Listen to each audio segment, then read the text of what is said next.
Good evening. Here is the world news from BGI TV, Baba Bagede Imo TV. I am Moribe Rabila Lawal. First are the major headlines for the world news. Bamise outrage as new victim says arrested Lagos BRT driver raped her inside the bus. Bamise mother court remands BRT driver for 30 days. I will not disappoint Ibadan people. Olubadan makes first vow. Sanwo-Olu didn't appoint MC Oluomo Lagos Parks manager. 8. Wives of slain soldiers protest in Kebbi. IGP bars police officers and Mufti from conducting road checks. Nigerian military helicopter mistakenly bombs resident while fighting terrorists. Scarcity of petroleum product may cause mass revolt, NLC warns. And to foreign story, Nigeria evacuates 1, 2, 3 more citizens who fled Ukraine after Russian invasion. And sports, soldiers apologize after brutalizing Odemi. And second sports story, new 2-year back deal, threes Oshoala. Now the news in detail. Many Nigerians have expressed anger after a revelation that Nice Andrew or Minikoran, the driver of the bus rapid transit vehicle arrested in connection with the brutal murder of a passenger, Olubadan, allegedly raped another lady. The Nigerians who made their displeasure known on various social media platforms called for an urgent prosecution of the driver. They also urged other female passengers to speak up on the encounters with BRT drivers in Lagos State. There had been calls for justice for Bamise, whose corpse was recovered at Ebutero after she was left seen on the BRT bus driven by Omenikaran. Narrating her audio to the Punch on Thursday, the lady accused the 47-year-old of raping her on the BRT bus. The female victim accused Omenikaran of raping her on November 25, 2021, sharing a similar narrative with what transpired between the driver and Bamise. The former sales girl at a shop in Aja said after she closed from work around 8 p.m., she boarded the BRT bus driven by the suspect. The driver was to convey her from the alleged bus stop in Aja to Jakonde along the Lekki-Ekpe Expressway when things took another dimension. The victim said she could not call for help because Omenikoran parked the bus at a desolate location, adding that they refused to let her go after allegedly raping her. She also claimed that Nice threatened to stab her. A statement of account provided by the victim confirmed Omenikoran sent 3,000 naira to her on November 25, 2021. A video clip of her torn cloth was also seen by correspondents. Still on Bamishe's case, Lagos, a Yaba Chief Magistrate Court on Friday remanded a bus rapid transit BRT driver, Mr. Andrew Knight, for 30 days over his alleged involvement in the death of his passenger, Olubadan. The court made the order following an application by the police. Police counsel Yetunde Cardoso, who filed the application based on a 4-count charge of alleged murder, sexual assault, misconduct, and interference with a corpse. Bamise, 22, was found dead last Monday on Carter Bridge, Lagos Island, 9 days after she was declared missing after she boarded Nice vehicle. To Ibadan, the newly installed 42nd Olubadan of Ibadan land, Oba Dr. Olalekan Balogun, has assured the people of Ibadan land and Nigeria in general that he would not let them down. Balogun made the pledge in his first public speech shortly after Governor Seyi Makinde of Oyo State presented the staff of office and an instrument of office to him as the 42nd Olubadan of Ibadan land. The new Olubadan said, "I want to assure all that I will not let the people of Ibadan down. I will not let the people of Nigeria down also." The traditional ruler, however, thanked all the eminent personalities, including traditional rulers, the serving and former governors, and National Assembly members present for the honor done him by the President. The news agency of Nigeria now reports that the program was officially declared open at about 11:14 a.m. with the recitation of national anthem, Oyo State anthem, as well as Ibadan anthem. The opening prayers were said by Christians, Muslims, and the traditional prayer by the Araba Awo of Ibadan land. However, the 42nd Olubadan of Ibadan land was ushered into the venue at exactly 11:50 a.m., after which all the traditional chiefs, Mogajis, religious leaders, leaders of various associations in Ibadan land, paid homage to Oba Balogun. Back to Lagos State on the crisis rocking Oluomo. Lagos State Governor Babajide Sanwo-Olu has Lagos State Governor Babajide Sanwo-Olu has not appointed Musiliu Akinsanya, aka MC Oluomo, as the General Manager of the Lagos Transport Parks and Garages Committee. The governor's aide, Jubril Gawat, has said. Gawat, senior special assistant to the governor on new media, in a post on Friday debunked viral report that the governor appointed Akinsanya, the suspended chairman of the National Union of Road Transport Workers Union in Lagos. He wrote, kindly disregard posts claiming that Governor Sanwo-Olu has appointed suspended chairman of NURTW, MC Oluomo, as GN, Lagos Transport Parks and Garages Committee. There is no such appointment. The Punch had reported that the national body of the union on Thursday suspended its Lagos State chairman, Musiliu Akinsanya, aka MC Oluomo, following weeks of protracted conflict and leadership tussle. The national body accused Akinsanya of resorting to intimidation, harassment, and assault on the newly appointed chairman, Tricycle Owners and Operators Association of Nigeria, Aziz Abiola, aka Istijaba, but Akinsanya refuted the claim that he instigated members of the union to assault Abiola. He, however, noted that the legality of the toll operations in the state is the subject of a suit pending before the National Industrial Court. Subsequently, the NURTW national body in Abuja on Thursday announced the indefinite suspension of Akinsanya for gross misconduct and directed him to hand over to his deputy. You are watching the world news from BGI TV. Still to come is coming from KB State. Wives of the soldiers that were killed during an attack by armed terrorists took to the streets to protest in KB State. Platform Times report that the bandits eliminated some soldiers during exchange of gunfire in Zamfara State.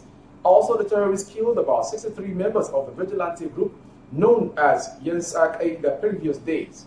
However, angered by the development, wives of the soldiers who paid the supreme price decided to show grievances by staging a protest. It was gathered that the women occupied military bar of Zulu Town along Kontagora Road. The women, who were mostly in black attire, blocked the road, stopping vehicular movement. The commander of the military barrack was also denied access on the road.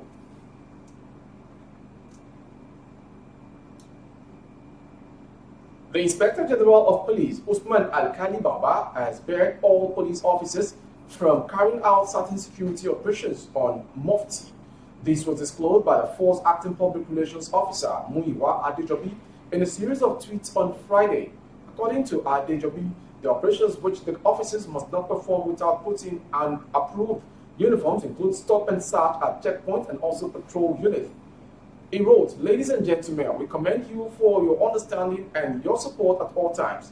The IGP has ordered that every policeman standing on the road for stop and search, checkpoints, and patrol duties must be on approved uniform for easy identification and authority.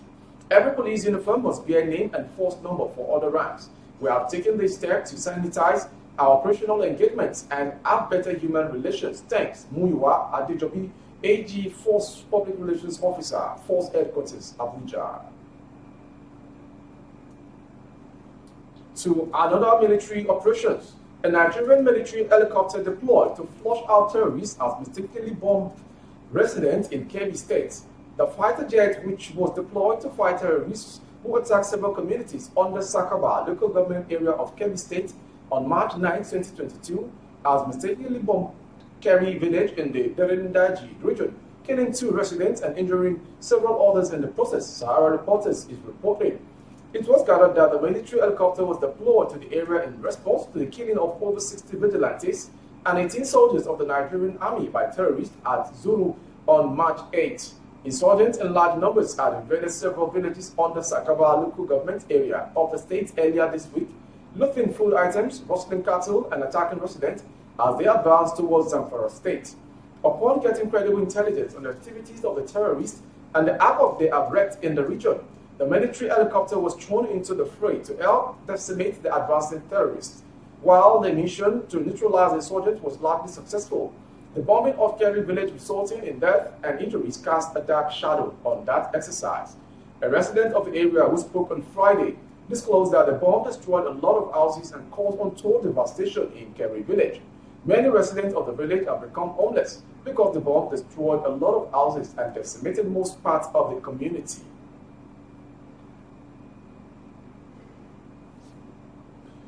To another interesting story which comes from the national scene before we go to the foreign story. Scarcity. The Nigeria Labour Congress (NLC) has warned that the unending scarcity and outrageous prices of petroleum products across the country may lead to mass revolt, saying there is an extent to which the people can endure the current hardship occasioned by the scarcity of refined petroleum products.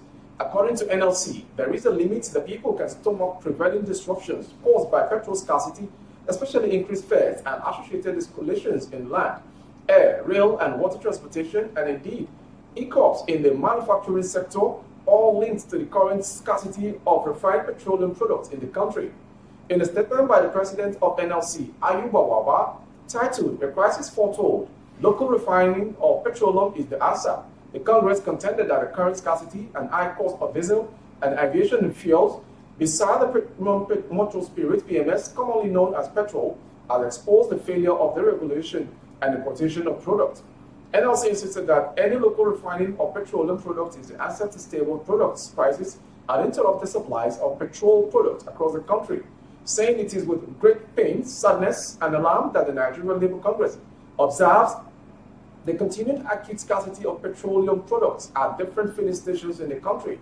A crisis that started with the supply of substandard premium motor oil (PMS) has now degenerated into a persistent scarcity of not only PMS but also other petroleum products such as diesel and aviation fuel.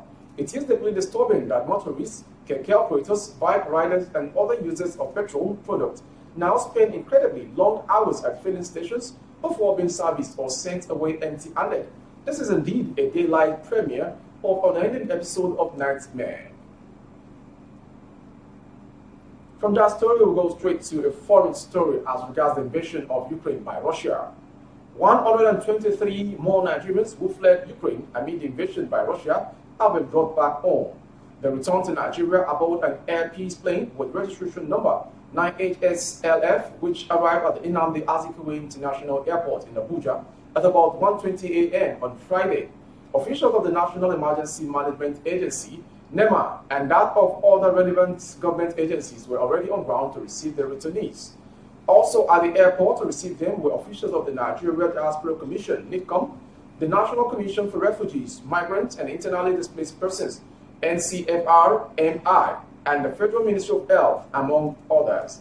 While the evacuees comprise 122 adults and 1 infant, a further breakdown of the returnees shows that 75 of them are males and the remaining 48 others are females. The latest batch of stranded Nigerians was evacuated from Warsaw, the capital city of Poland, where they had fled 2 days after Russia invaded Ukraine. Now to sports story.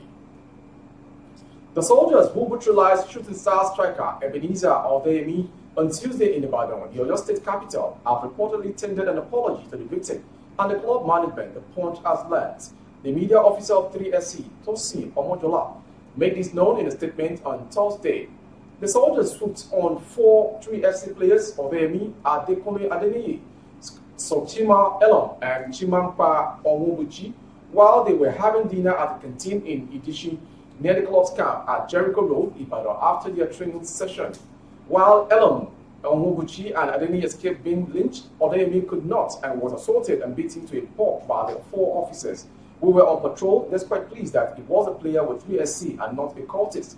The action from the soldiers was not a deliberate one, and they have apologized, the statement read. The soldiers involved were drafted to the area edition as a security measure to put up under check the activities of some notorious gangs who have been perpetrating evil deeds around the area for a while now, and it was one of their routine checks that led to the incident. The soldiers saw the 4 players at the spot, and having initially passed, they decided to turn back to find out who they were and what their mission at that spot was. And final story coming from an interesting one from Oshoala. Super Eagles captain Azizat Oshoala is delighted to extend a contract with Barcelona until June 30th, 2024. Oshoala is currently the latest goal scorer in the Primera Iberdrola League with 16 goals in 19 games. The forward's contract with the club lapses at the end of the season But on Thursday, the 27-year-old penned a new 2-year deal in the presence of club president Joan Laporta and director Xavi Puig at the Camp Nou. I am very happy to continue with the world best team, not just for the football, but because off the pitch, they are also the best at looking after players and helping them to continue improving, Oshoala said. I am a forward and I want to carry on scoring goals. The aim is to continue developing and to be happy. Oshoala joined Barca on January 31st, 2019 and has proved her enormous appetite for goal scoring. She has scored 80 goals in 101 competitive games, already making her the 6th highest goal scorer in the team's history. She is the record holder for the CAF Women's Player of the Year award and was recently feted as the best African female footballer of the decade. That was world news from BGI TV, but before we go, a quick recap of the headlines once again. Bamise outrage as new victim says arrested Lagos BRT driver raped her inside bus. Still on Bamise, mother court remands BRT driver for 30 days. I will not disappoint about the people, Olubadan makes first vow. Sanwo-Olu did not appoint MC Oluomo, Lagos Parks manager, aide. Wives of slain soldiers protest in Kebbi. IGP bars police officers on Mufti from conducting road checks. Nigerian military helicopter mistakenly bombs resident while fighting terrorists. Scarcity of petrol products may cause mass revolt, NLC warns. And to foreign story, Nigeria evacuates 123 more citizens who fled Ukraine after Russia invasion. And sports, soldiers apologize after brutalizing Odeyemi. New 2-year back deal, 3's Oshoala. Thank you for watching. For more updates of our broadcast on YouTube channel, the analyst by Bagede Imo TV. Kindly subscribe and click on the notification bell. Select option all to access our broadcast. On Facebook, Bagede Imo with Alawiye Adebayo. Please like and follow the page to enjoy our broadcast as well. On Instagram, Bagede Imo _22. For advert placement of goods and services, coverage of events, both functions, and even outdoor events, the phone number streaming on your screen is a direct line to call strictly for advert placement. I am Moribe Rebila Lawal. Thank you for watching. Good evening.